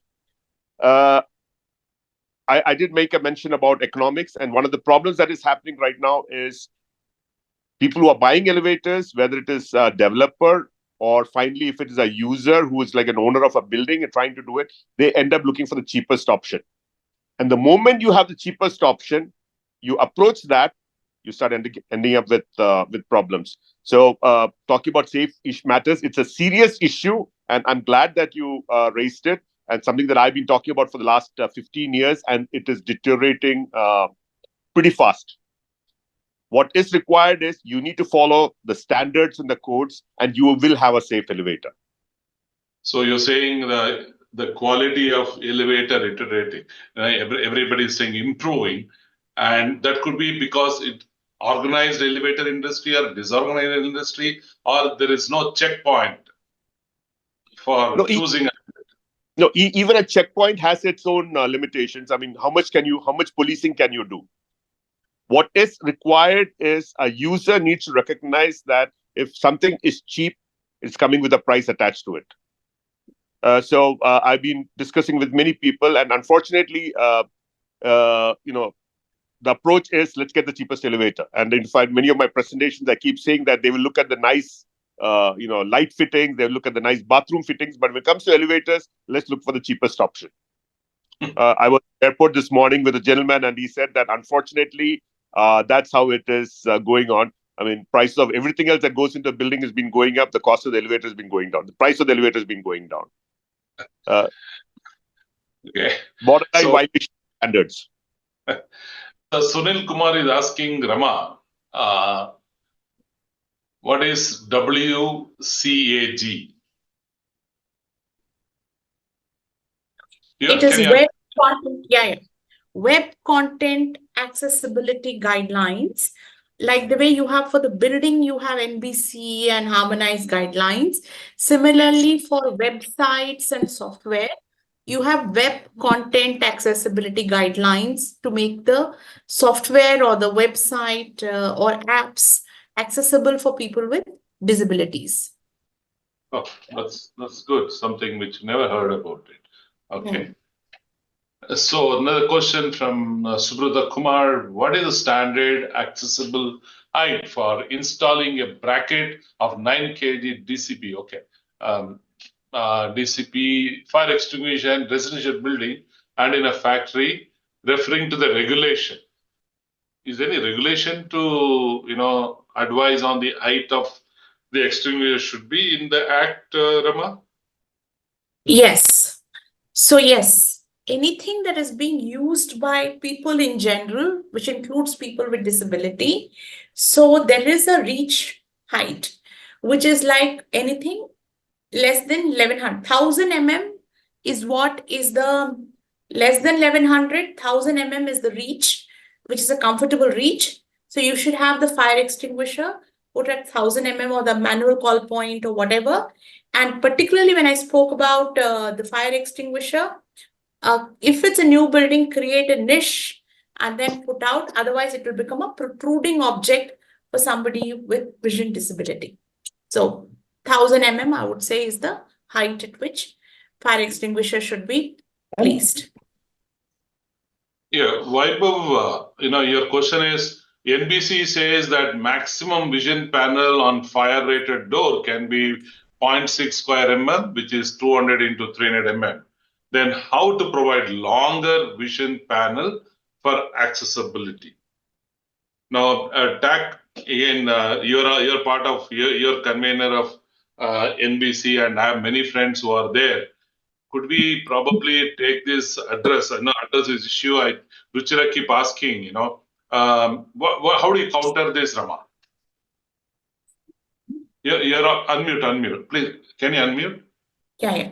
So this seems to be a bit of a contradiction between part 4 and part 3, where it is talking about the long vision panel, the equity, equality kind of a thing that was spoken about. You are leaving out, people who are short-statured from viewing what is going to be happening. If you do not have vision panel, then great, everybody is at the same level. But if you have a vision panel, and if you do not have it accessible for somebody who is short-statured or children, then you're leaving them out. So it is not equity at all. So therefore, it's very crucial. Some places I'm seeing that, now fire door people have started making longer vision panel, which has got all the features of, fire protection, etc. So door manufacturers have started doing that. Our NBC is still, the part 3 and part 4, there is a contradiction there. Yes, but yes, it should be corrected in the part 4 as well. So probably we can take up this to the BIS Yes. and write to them and address this major issue. It's a major issue that Right. I It's a If I could just intervene on vision panels. So the IS provision is very clear that for automatic door elevators, vision panels should not be provided. And this is with a reason, because there have been a number of instances when the vision panel breaks and the elevator is moving and, people put in their heads and people have got hurt. And in fact, even got killed. In addition to which, when you put in a vision panel, there is a possibility of the fire resistance of the door getting compromised. Now, unfortunately, if you look at the guidelines, that also talks about vision panel for elevators for somebody with disability. The firemen also start talking about having vision panel elevators. But what happens is you're resolving one problem and you're likely creating another set of problems. So this is again where I say that collaboration is important. It's essential that different expertise, people talk together. People talk and say, okay, this is the problem. What do you find a solution, rather than dictating solutions? I agree completely about it. The collaboration is the key. Yes, if there is no vision panel, that is required. We don't really, I know that it is mentioned in the harmonized guidelines, vision panel for a elevator, but it is really not a requirement from an accessibility point of view. Okay, I'll move on to the Rupa Pradhan is asking what is the exact statistics of implementation this in a building or a workplace with safety standard emergency exit evacuation plan India. Rupa, we do not have any statistics about how many buildings have really implemented these standards and the regulations. So there is no monitoring method in which, unless the local state government or state corporation provide this information. Today, I don't think we can access. This is what I think. If any other panelists have different opinion, you can share here.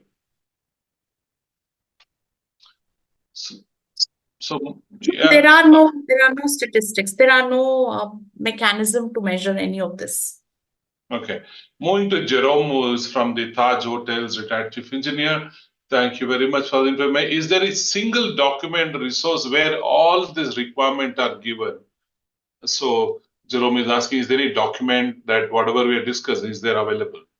Yes. The harmonized guidelines has all the standards required for accessibility. It's a one document, harmonized guidelines 2021. Has everything that we have talked about is mentioned in the document. Okay, I'll move on to Muralidhar. If you're there, I'm allowing you to talk. Your question, probably you want to address any specific panelist, you may address. Muralidhar, please go ahead. Yeah, the first issue is, do we need to address personnel as specially abled personnel or disabled personnel? As per the Act, it is disabled. Kindly correct me. Which we need to address them in a dignified manner. The second question is, as per the federal laws, for example, I am in Karnataka, India, where there is a specific role to see that any equipment, any material, including this staircase evacuation chair, personnel or not, company personnel are not obliging to have competent person certificate even for this evacuation chair, because I feel that it should also exhibit safe weight load. Is it for 75 kg human being or 250 kg human being? Please correct me, sir. Your first question to Rama. Yeah, first question I'll answer. Yes. Person with disability. Disability is a correct word. Don't use terms like specially abled or even, differently abled. There is like the way you have women's movement and other movement. There's a very strong persons with disability movement nationally and internationally. And a lot of debate has happened on what is the right terminology. People with disabilities have said people with disability is the right terminology. People are disabled by the environment. People are disabled by the environment, so the problem lies outside the person. So disabled or disability is the right term, and we shouldn't forget the person. Therefore, person with disability, that is the term that is used in the act and all the legislation. So person with disability is the right terminology. Thank you, madam.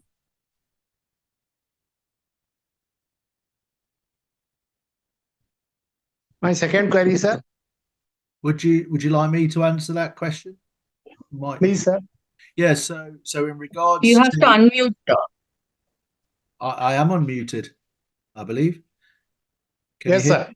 Yeah. So one of the things that you were talking about is specifically how do you know what provision you put in? So what I would say in the general trends are that you would do the general emergency evacuation plan for a building that would identify risks and hazards within those buildings.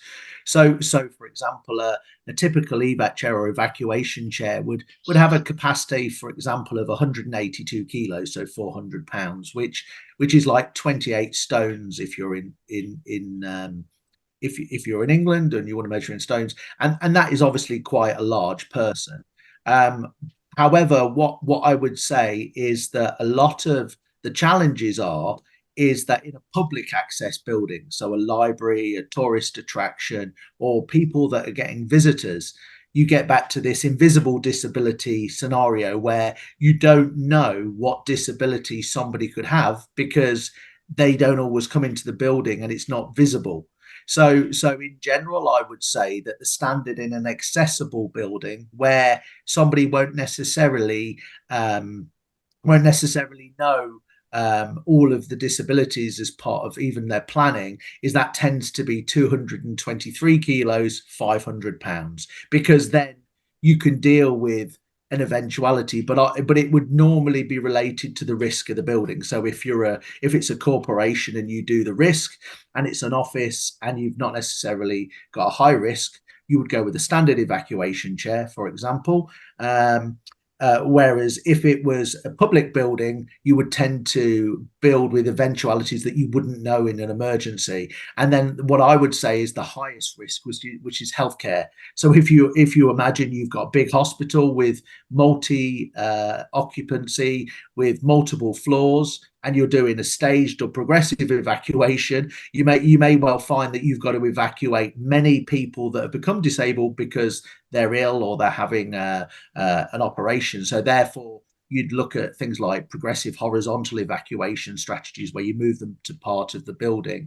And that's when you're looking at dealing with specific moving and handling. But in very quick answer to your question, I would say a standard evacuation chair, I would cater for, say, 182 kilos. And then a public access building or a healthcare environment, I would try to cater for 500 pounds or 223 kilos in general.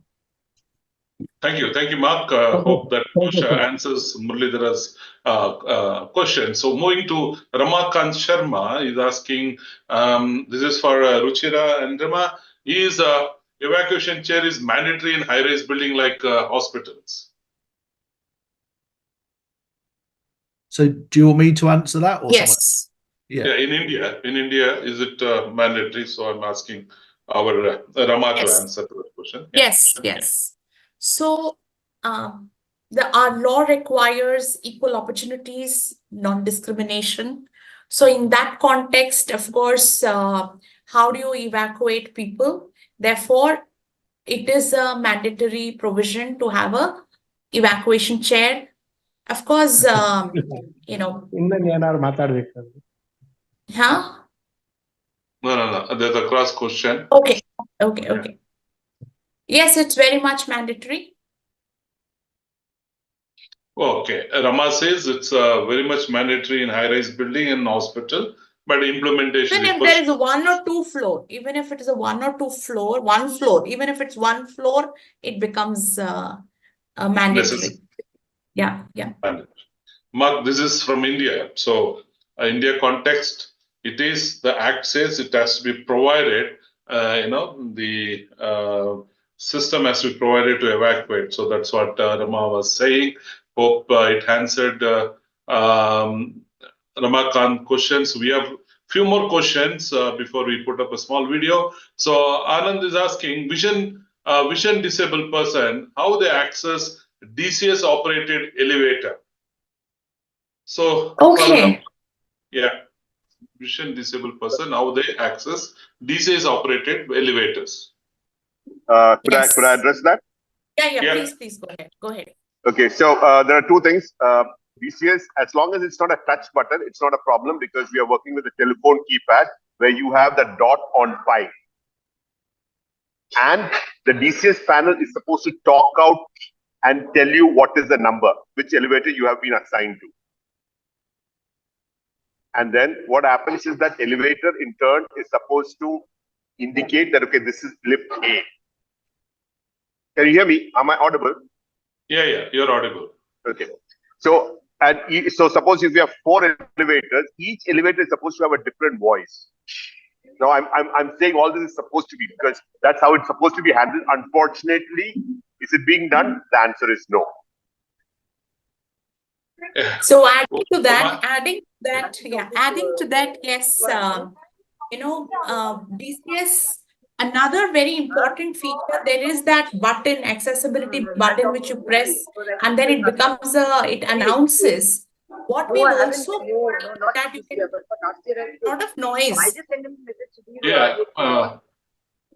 Who's this speaker? Okay, go ahead. I'm muted. Yeah. So what Go I'm ahead. saying is that, there is also programming to be done. Whenever that there's a button, there's a disability button, which we call it an ISA button, International Symbol for Accessibility button in that panel. When you press that, yes, it should become a talking one. It will say, floor, lift A, lift B. What we're also suggesting is that the immediate next lift should come, because if it is let 8 lift in that particular lobby, for a person with vision disability to even, it tells you that lift E to the rear, if it's in the end, to reach there, it's impossible. Therefore, programming is required to be done so that the nearest lift to the control panel is, then even somebody would say, again, universal design, somebody with 2 crutches to be able to access the 8th lift on the back is very difficult. Therefore, even somebody with heavy luggage would find it. So DCS should be programmed to have talking, have non-touchpad push button with a raised 5 with good color contrast, put at the appropriate height 800 to 1000 mm, plus programming to allot the nearest lift to the DCS control panel, and also keep the lift open for a longer duration. These all would make it accessible for a visually impaired person. Yeah, Subrata is suggesting and recommending to Mark, saying during evacuation, emergency illumination play important role. Evacuation chair can be designed suitably. What's your answer? Are you saying to me? Sorry. Yeah, he's saying emergency illumination play important role during emergency. Can EV chair can be designed with illumination sticker on the chair to identify exactly it's located? Yeah, so one of the things that I would say, so there are as standard with evacuation chairs, there's always wayfinding signage like photoluminescence, because in an emergency it could well be dark. Obviously, there's a myth that wayfinding signage in general should be positioned highly because obviously smoke rises, but that's another case. But essentially, every evacuation chair, evac chair, has a photoluminescent sign and also has a dust cover with photoluminescence, so they're easily found. The chairs themselves also have photoluminescent stickers, so in an emergency you can always locate them. And what we're finding with powered solutions, which is really making a difference, where a lot of care or senior living homes would use these to even use it on a daily basis, they will actually be fitted with a light as well. So even if the electricity or something did break down, which obviously could be affected by a particular event, you can always have the light to get out that as part of those chairs. I don't know if that answers the question, but hopefully that helps. Yeah, well answered, Mark. Moving to Prakash, Prakash is saying MCP designed at 1200 mm, two-way speaker, hooter, and all that. This is a general practice, but it is not friendly for physically disabled people. So, how are we going to make changes in a building, Rama or Ruchira? Ruchira?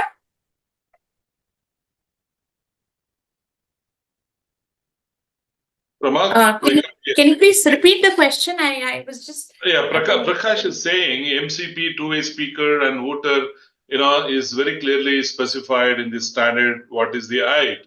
This is for a general practice, but it is not friendly for physically disabled people. So how do you enforce?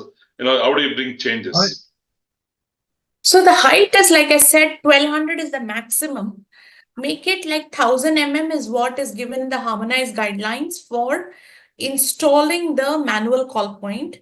When you have the signage for the manual call point, have it with braille, etc. as well. Training is a very, very crucial aspect. When we talk about PEEP, personalized emergency evacuation plan, we have to also train people on using the EDR, using the MCPs, even using evacuation chair. Many times people buy and put the evacuation chair, but none of the security personnel knows how to use the evacuation chair. Also, person with disability, not on the day of the fire drill or something, you ask person to sit on that. Practice is what makes a man perfect. So you need to have these trainings also to be part of regular trainings for security as well as for persons with disabilities in using these fire equipments that you have, safety equipments that you have. Thank you, Rama. Tak, this is a big question for you. I'm sure you can take. Tak, you mentioned using an elevator for evacuation. I can't see this working. What stops the elevator opening the doors where a fire is? In a panic and a fear, what stops the elevator being overloaded? What happens if they break down and you're left with no evacuation out of the building? So I'm just reading for the audience purpose. What stops smoke entering the lift? So what stops this being as someone to each floor during evacuation to evacuate other people, desperate people? So he says, I don't see this can work. So a question to you. So you need to read there's a national building code, there's a full chapter on how the evacuation lift happens. And it is not that you just provide an elevator and it becomes an evacuation elevator. There is a lot that has to go into it before it becomes an effective. The first thing in terms of smoke, in terms of fire, an elevator, not just an evacuation lift, even a fireman's lift has to be in a protected lobby. If you don't have it in a protected lobby, do not use it under any circumstances. Then if you look at, again, in the evacuation lift, there are multiple things that are required, like you're requiring CCTVs, you require like this, so that you keep evaluating what is happening before you start using the elevator. And of course, an expectation is that there is a fire marshal. There are people responsible who will take a decision. So I would request that the gentleman actually refers to NPT Part 8, Section 5A, where this has been elaborated in terms of what is required before it can be considered to be an evacuation lift. It has to be part of a full-fledged plan. It is not that you pick up any elevator and then make it part of your evacuation strategy. So I'll take the last question. So Balasubramaniam is asking, please let us know what standard that mentioned the lift capacity based on building area and occupancy. So there's a full-fledged traffic analysis that is required. I mean, contrary to what people believe, there's a full-fledged detailed calculations that are involved in establishing capacity, speed, and numbers. I would refer you to get a little bit of an idea in terms of a direction. Refer to Chapter 4 of Part 8, Section 5A of the National Building Code. Okay. I'll just repeat. Chapter 4 of Part 8, Section 5A. Balasubramanian, hope you got that answer from TAC for referring the code. So the Jaibir is saying, the problem with us is not even a receptionist or the security has been trained to guide regarding PEEP. There's a lot more to work on that. So I would request Mark to just play a video that, that you wanted to show when it comes to evacuation. So Mark, could you take, hope you can hear me? Can you play the video, please? Yeah, I can hear you fine. Two very quick points, just because it'll add value to the question. So there's a distinct difference between an evacuation elevator and an elevator. So I think that's where people are necessarily getting confused. And on the question in regards to people on reception, knowing if people are disabled, one of the things that we do and other people just in companies, they'll have a sign on reception asking people if they want to disclose any disability or whether they can easily evacuate. So I would advise you to absolutely go two-way communication with the occupants of the people that are coming in your building, because they're helping you and you're helping them. I'm just going to play this video now that hopefully you'll find of interest.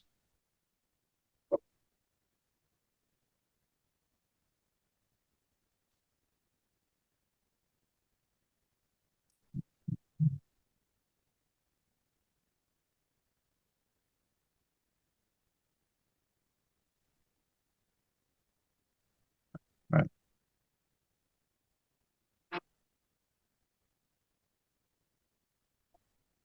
The world we live in has changed, and though we can't control the actions of others or prevent every incident, we can implement certain safety measures that could save lives should an emergency situation arise. The EVAC chair, the world's #1 emergency stairwell evacuation chair. In the event of an emergency, those that are mobility impaired or injured will need assistance. As the elevators will be out of use, the EVAC chair will help with the quick and safe evacuation of people. Under heightened anxiety and exertion, depending on the level of the emergency, it could be almost anyone that requires evacuating.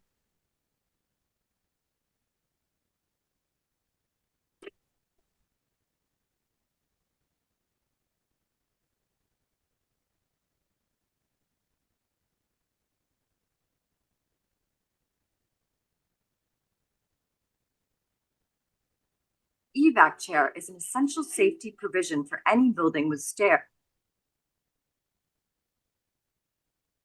The EVAC chair comes with a head support and a whole host of accessories. There are a wide range of chairs on offer. A chair for every kind of building and evacuation.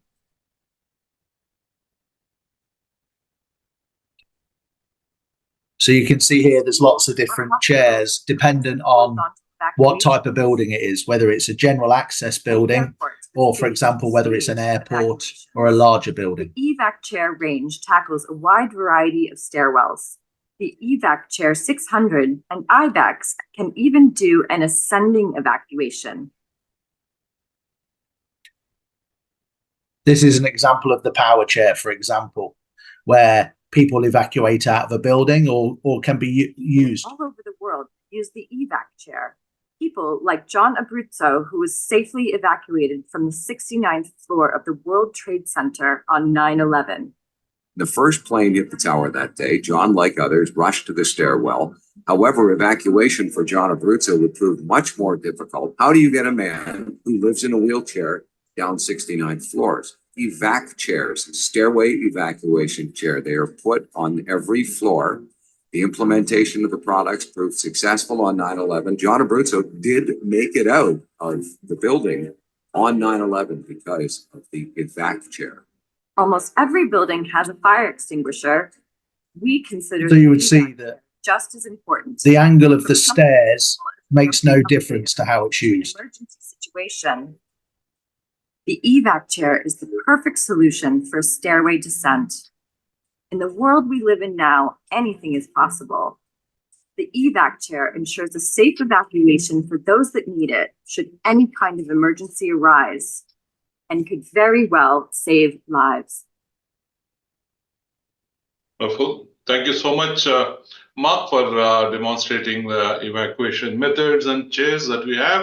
And Thank it's almost 1 hour, 2 hour, 5 minutes. It's supposed to be 1 hour, 30 minutes. It's too early morning for Mark, and for us, it's a lunchtime. And wonderful. We had almost 350 registrant, and I'm sure a lot of interest. And I'm getting messages saying they missed out. Can we have the recorded? Yes, of course. These webinars are available in our YouTube. We'll be sharing that a link to everyone to visit again and understand slowly. And I would want to thank Rama and TAC, who are extremely busy with their schedules, but yet one request they came forward. Ruchira, I had a similar program. She took a little time off and to join with us and for the panel discussion. So these are the people who are here to make changes, who are willing to, do a great service to the nation. So if the nation can be developed nation, only if you bring everybody together and make everybody equal. So barrier-free India. So thank you very much. We'll be coming back soon again on various topics. And I would like to thank all the speakers who have joined us today. And I'll be sharing this video to all of you.